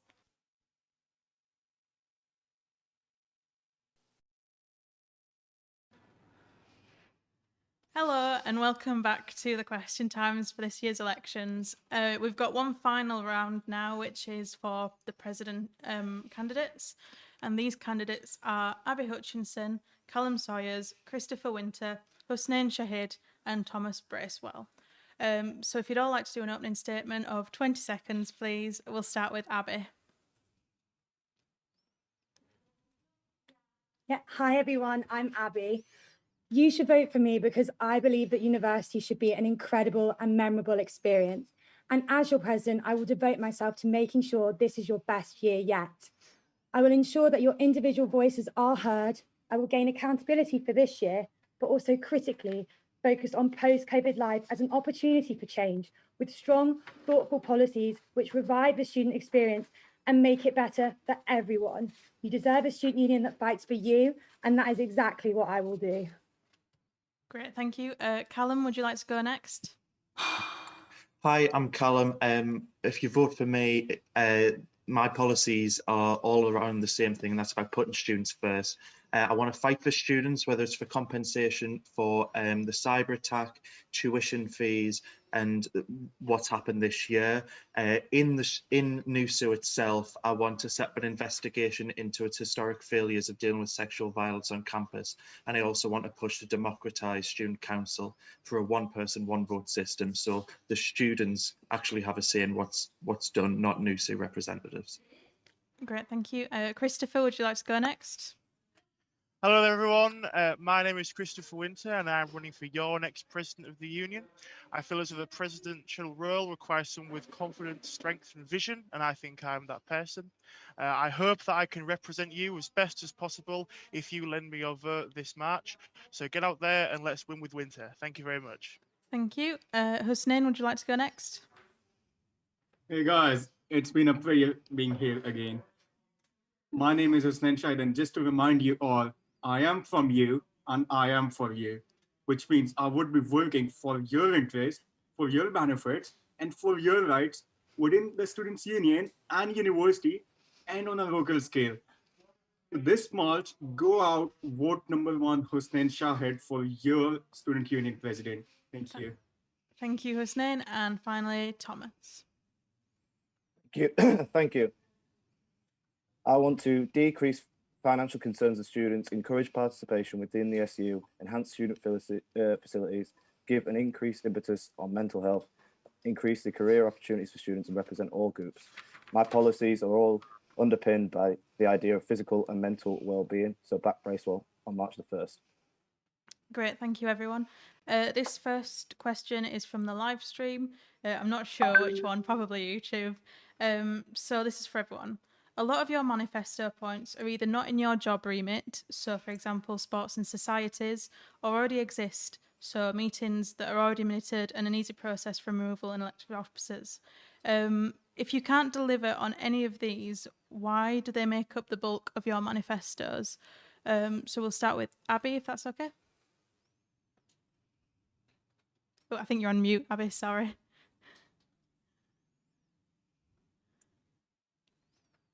Sorry. Is there a more specific example on what exactly they're referring to there? I feel like that's quite a broad question. There's no examples for your manifesto, but is there any examples you'd like to give of why your manifesto can happen, maybe? Yes, so I suppose one of my manifesto points that definitely continues on from work that the student union is already doing is that I believe that every policy needs to be underpinned by equality, diversity and inclusion. The reason that that continues on is because this is not something that just changes in 1 year because one set of sabbatical officers are really focusing on this. Like this requires persistent campaigns to create change and to change cultures and make people remain discussing about their unconscious biases. So that would be why that policy overlaps. And that's because I think it should underpin everything a president does as the all-encompassing role within the union. Perfect, thank you. Callum, would you like to go next? And let me know if you need the question repeated. Yeah, no bother. With my manifesto, a lot of the things in regards to fighting for students is something that I do believe I can do. I think that what the students have mobilised this year with multiple different occasions with petitions, but we just haven't got any movement. And I think it's because we haven't had enough support from NUSU itself. So that's why I'll change. On the other things, I've said that I'll fight for. So for example, a one-person, one-vote system in council. I understand that I can't just change it, but it's something that I'm going to push for. And I think that well, I hope that the other sabbatical officers would agree that the students of this university should decide on things. Similarly, on all sabbatical officers meeting with the university being minuted, I think that that's something that I'd willingly do, and I think other sabbatical officers would follow suit, because it would look kind of shady if they're not willing to disclose how exactly and what exactly they're discussing with the university. Brill, thank you. Christopher, do you want to go next? Yeah, so obviously the role of president does involve a lot of pressuring other people and putting pressure on other members of the sabbatical team. Obviously, if a specific thing can't be done by myself alone, obviously pressure would then be put on that member of the sabbatical team who is in charge of that and who can, control that remit. Again, if you have won the election making those promises, then you do have a democratic mandate to make those promises come to fruition. Thank you very much. Thanks, Chris. Husnain, do you want to go next? Yes, my manifesto point covers a broad range of topics, and one of the topic of communication is I will be having direct communication with the students to represent students' interest. And I believe a big fan of team working, and being a president, I would be engaging all liberation and sabbatical officers to work together for students. And that's essentially what I believe. We would be communicating with students, listening from students, working as a team, and then working for students' interest. That's my vision of being a president. Thank you. Thank you. And Thomas? Yeah, I think my promises are achievable. It's more about working as a team with the sabbatical officers and leading them if you can, and trying to liaise what you can try and do. And that's what I think my promises are able to do. Thank you. Brill, thank you, everyone. Great, thank you very much. So the next question was pre-submitted through the form, and it mentions Chris Winter, but the rest of you have the opportunity to answer as well, but I'll probably go to Chris first, just so you're aware. So the question is, a couple of disabled people have confided in me about comments they've perceived as being ableist from Chris Winter, and it's certainly been noted that one of the AU candidates' comments surrounding OCD came across as insensitive to more severe sufferers. It's been noted other candidates to other roles have used slurs referring to disabled people. Can any candidate tell me what they would do to make disabled students feel more welcome on campus, with attitudes against the disabled community rearing their ugly head on campus, and how they would facilitate easier modes of learning with the university and participation in union activities for disabled students? Do you want me to go first on that one? Yes, please. Thank you. So can you repeat the first part of the question? Of course. So the first part of the question starts with, a couple of disabled people have confided in me about comments they have perceived as being ableist from Chris Winter, and it's certainly been noted that one of the AU candidates' comments surrounding OCD came across as a little insensitive to more severe sufferers. It's been noted other candidates to other roles have used slurs referring to disabled people. So the first part of the question is, can any candidate tell me what they would do to make disabled students feel more welcome on campus? Okay, so first of all, I don't know what comments they're referring to. I think this may go all the way back to first year when I ran for Faith and Belief Officer. But again, those comments were in council proven false, and all the allegations against me then were dropped as well by the people who had made those allegations. So I'm not entirely sure why they're being brought up again now, but whatever.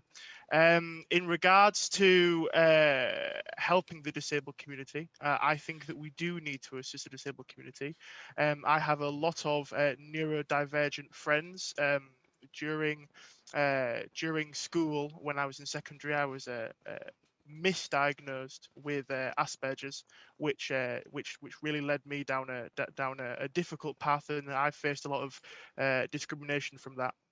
So I do feel as though we need to be supporting people a lot more and offering them as much help as possible.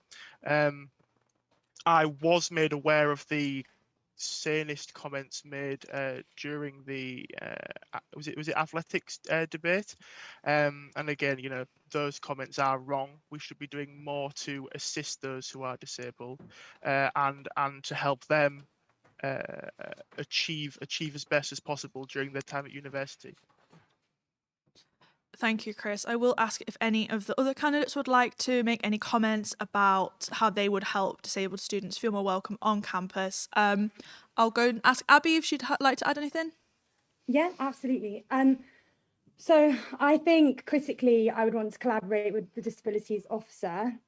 I also think that, yeah, the language that we use is so important, and perhaps implementing a policy that makes sure that we regulate the language that we use when it comes to that, because that it's insidious to use the wrong terminology.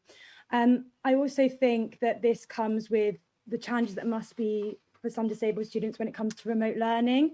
I think that I'd want to collaborate with teaching departments to see what we can do to help these students when it comes to remote learning, because it can be really hard with certain disabilities to concentrate for long periods of time. So I think that would be really important. Also working with the career service to ensure that there are paid internships that are available that positively discriminate towards disabled students, I think would be really important. And there's definitely so much work that needs to be done, and I would collaborate with everyone to do this.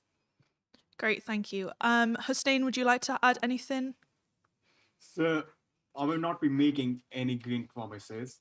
When I'll be elected as the president, I do believe this community is vast, and I will be having a meeting with them, with the disability officers, and we will be coming to a conclusion on how we have to reach forward and how we will be supporting this community. Because at the moment, I don't want to make any promises which we don't know where we are heading. I am a man of realistic approach and practical approach, and I believe this is the most practical approach to meet with them, have a certain community, and then find solutions and work upon it. Thank you. Callum, would you like to add anything? Yeah, I just want to basically reiterate exactly what Abby said. Work with the disability officer, and I also think the idea about internships that positively discriminate for people in this community, I think is a very good idea as well. Thank you. And Tom, would you like to add anything? Yeah, in the similar vein of Abby and Callum's points, I think that the internships would be a really good idea. But I do also want to liaise with the disabilities officer to increase sanctions and the publicity of those sanctions on clubs, people, and societies that are found discriminating, because we just need to stamp it out. Thank you. Great, thank you all. Great. This question is just for Callum, and I think it's from the YouTube live stream, just on the back of your manifesto point of demanding to record all meetings between officers and university staff. So the question is, which meetings between SABs and university aren't minuted?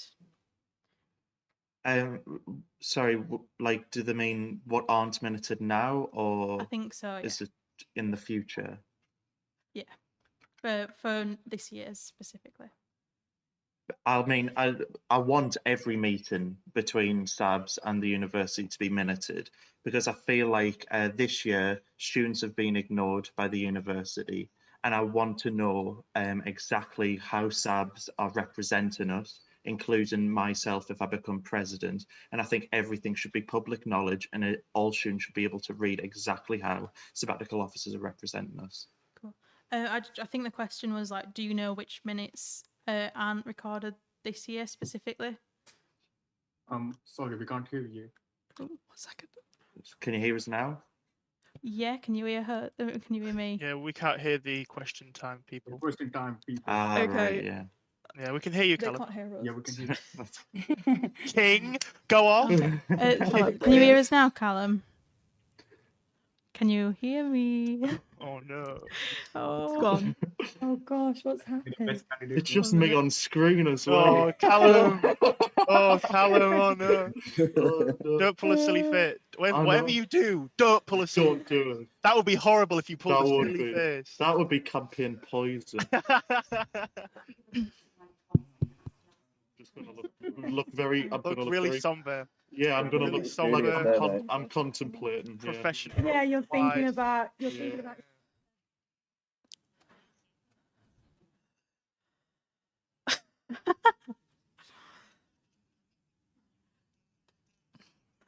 oh. Technical difficulties. Can Oh, anyone dear. hear me now? As the streamer, I'll check the YouTube. I still with The my phone's YouTube's still working. up. Has it still got Callum's face on it? Callum, say something.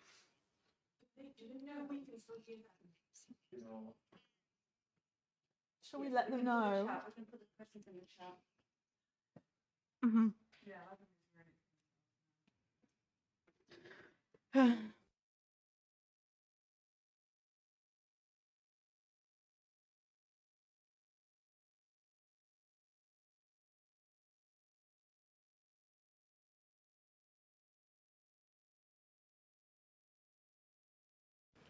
Okay, well, I'm going to say we're going to use the chat here. What, try muting my Zoom? All right. No, try to speak now. Can you hear us now? Oh, dear. Hello? Aloha. Well, I'm getting an email. I'm Right, getting shall I an just email. mute my Zoom out? That Hang everyone on. hear them. Oh no, it's just a burning email. My Zoom's got that. Okay. Cancel.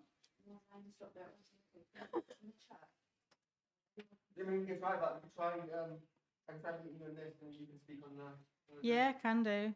The good folks at home can Okay. hear us talking now, and when you like, really like, Hello, close it- everyone. Hi. Now, right, Hey. I'm using my laptop, so sorry if you can't hear me.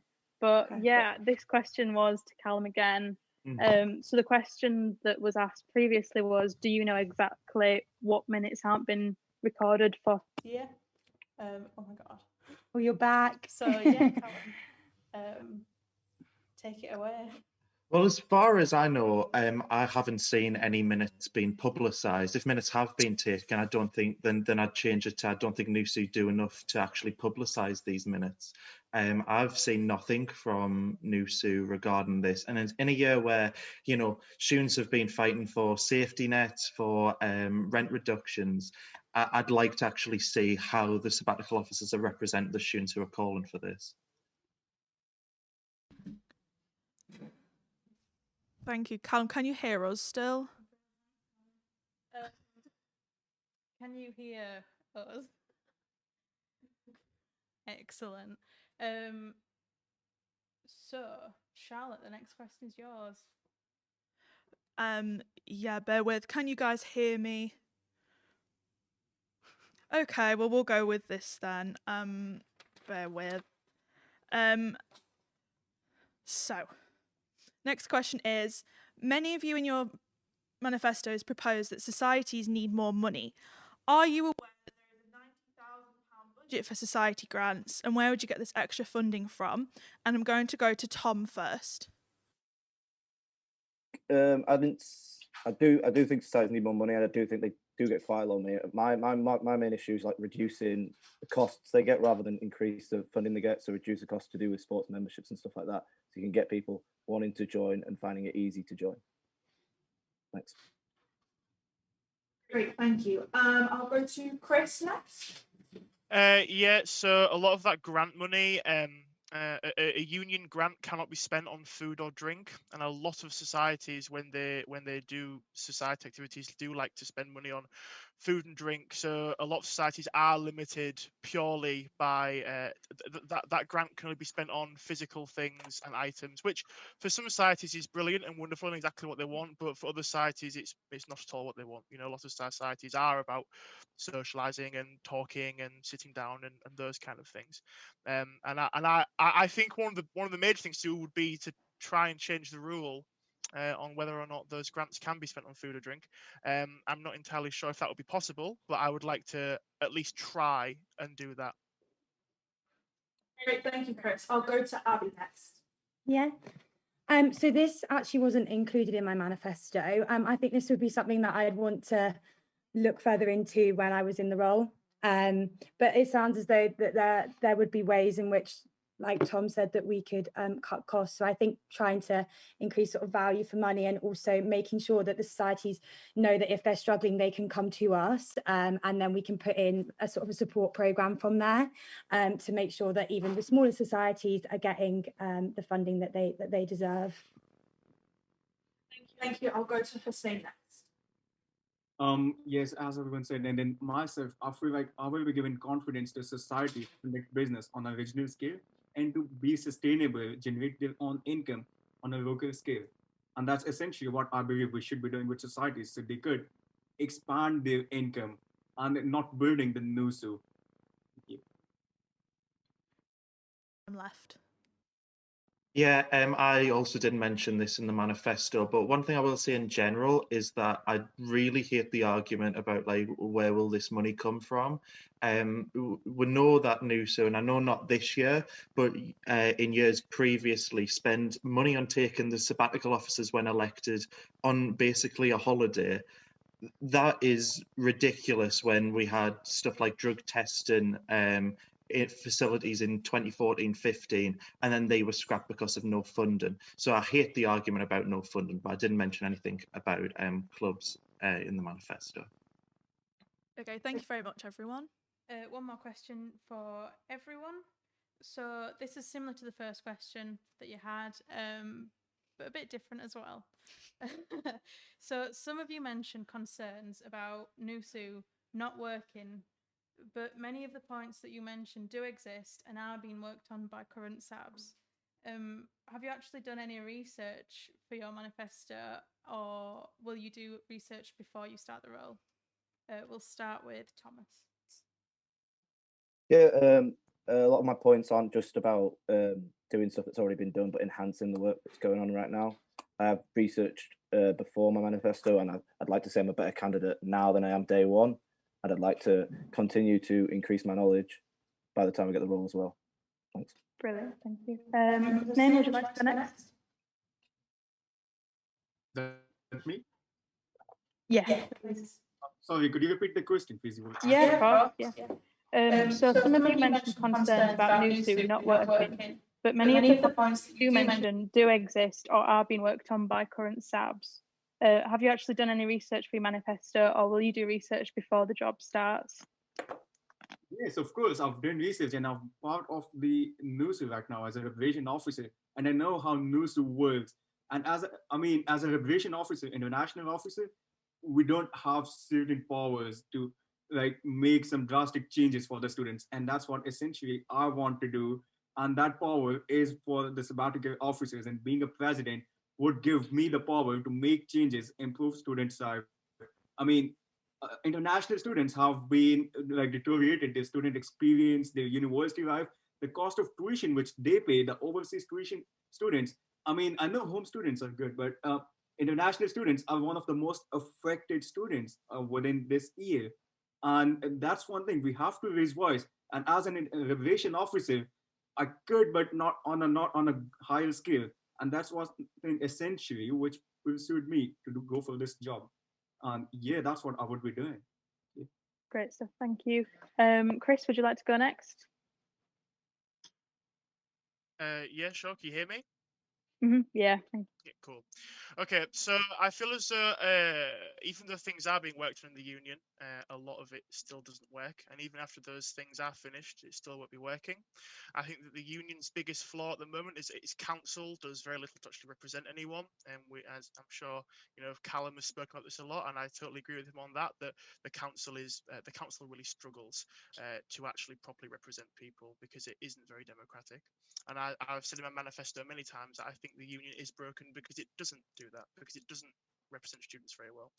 I also think that by lending students or by giving them more money and giving their societies more money, you will be helping students do that. And I've seen very little effort towards giving societies more money this year.